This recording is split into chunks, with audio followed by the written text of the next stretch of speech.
And next we have a friend of mine, Richard Bird, from Home Court DMV in DC, one of the most stylish guys in the DMV. So, you can check out his store in Georgetown and also one in Silver Spring. And now that we have you, thanks for joining us. Can you share us, some of the missions of Home Court? Like, how do you engage in the community, related to sustainability and eco-friendly practices? Yeah, so first of all, thanks for having me. Good afternoon. Yeah, you're a legend, Lafayette, so it's an honor to be on the show. But yeah, we started about 7 years ago, and we, I think one of the appeals of the store has always been we've always put community development and uh, society at large, I guess, above the bottom line. So we started a while ago with this kind of thrift store type of energy, but we've always believed that you can be fashionable and sustainable at the same time. You can you can put your outfits together. You can be cool without supporting fast fashion and that kind of thing. So so what our job is we believe we're able to operate within that kind of like retail space, the retail market, but also but able to do it in a socially responsible way and sustainable way. So now that we've shifted, we have two stores now where we kind of we believe that we're able to have a sector of the market where one of our stores is fully thrifted in vintage items, and then the other store is all like designer items and sneakers, and they're both resale shops.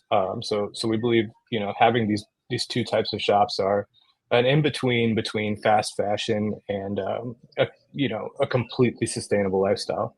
Uh, you know, I think one of our cornerstones that we believe in is baby steps. As as as being a part of the fashion industry, we understand that we contribute on a larger scale to damaging of some ecosystems, and our job is just to kind of see if we can scale that back a little bit. Certainly. Yeah, you guys are doing a great job. I'm addicted. I mean, half my closet might be from you guys right now. And, not only do I save a little bit of money, but I also am able to, do a little bit of good for the environment, compared to my typical shopping habits.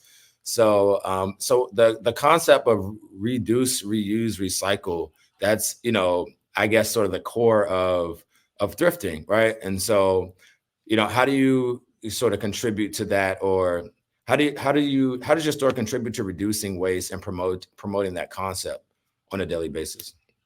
Yeah, so I think one thing we had to understand early on, and obviously it's a business. We do our best to try to keep the lights on, but I think one thing we had to understand early on is that as we progress into more of a fashion forward society and social media society, I think everybody wants to do their best to look their best and feel their best. But what has come with that in the past 20 years is the rise of fast fashion. Um, so I think as a everyday consumer, you don't realize how much your fashion choices contribute to societal harm or environmental damage. As a couple conversations that were had earlier on the show mentioned, you know, with fast fashion comes poly fabrics. Poly fabrics tend to have a lot of plastics within them. So when you wash them or when they're created, the amount of water and microplastics that are leaking into our rivers and our lakes and our oceans is just extremely damaging to all the ecosystems that are attached to them. So when it comes to what we're doing to combat that and how we use reduce, reuse, recycle, we have an ecosystem of our own that allows you to contribute from the bottom up. Now, what we don't do is accept fast fashion brands because we fully understand that stores like ours tend to drive market demand in today's society. So the choices we make trickle down into the choices our customers make. So at the end of the day, we're completely opposed to fast fashion and the waste they contribute to society. And we tend to, try to use, vintage items that are 20 plus years old that were made well and that will last the test of time. Outside of that, we like to we offer drinks to our customers in both locations. We use glass bottles as to not to contribute plastic waste, and we try to not use bags for our customers. We recommend people bring their own bags, but when we do, we use recycled paper bags. So just like I said, baby steps and try to go in the right direction and push that out to our customers and make it cool. Certainly. Yeah, you guys are doing a great job. I appreciate that. So I don't want to hold you too long. I know it's still a business day. Everybody's got to get fresh for Friday. So can you share any upcoming events? I think you guys have some things coming up. So can you talk about maybe some of your upcoming events or initiatives? And if you have anything planning to honor Earth Day or promoting sustainability? Yeah. So interestingly enough, coincidentally, we have our Earth Day street market tomorrow. Yeah, tomorrow, 420. So basically, what that is something we've been working on for the past couple of years. We as a store that promotes the use of vintage and upcycling garments and home goods and plants and all the things that create a full lifestyle. We do a monthly market that serves as an incubator for small businesses and brands in the area that allows our community to come together. We have a food vendor coming out. That event will run tomorrow, Saturday the 20th, 12 p.m. to 6 p.m. at our Silver Spring locations in 906 Philadelphia Avenue.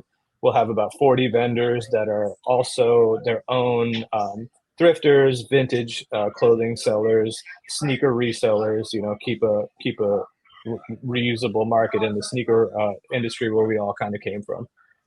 So we do that every month, last weekend of the month usually.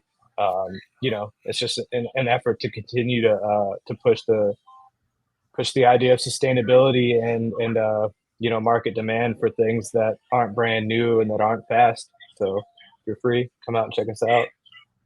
Yeah, certainly. I'll definitely do my best to pull up. And also, people will be able to meet you next week at our creative salon, Earth Day Salon at Hill Prince on 8th Street. Starts from 6 and ends at 9 p.m. You guys will be coming on around 7.